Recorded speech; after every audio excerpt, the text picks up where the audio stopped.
بسم الله الرحمن الرحيم. الحمد لله الذي أنزل على عبده الكتاب ولم يجعل له عوجا قيما لينذر بأسا شديدا من لدنه ويبشر المؤمنين الذين يعملون الصالحات أن لهم أجرا حسنا ماكثين فيه أبدا وينذر الذين قالوا اتخذ الله ولدا ما لهم به من علم ولا لآبائهم كبرت كلمة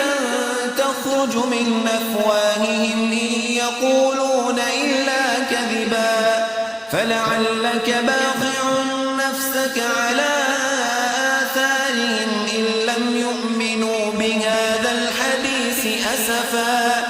إنا جعلنا ما على الأرض زينة لها لنبلوهم أيهم أحسن عملا وإنا لجاعلون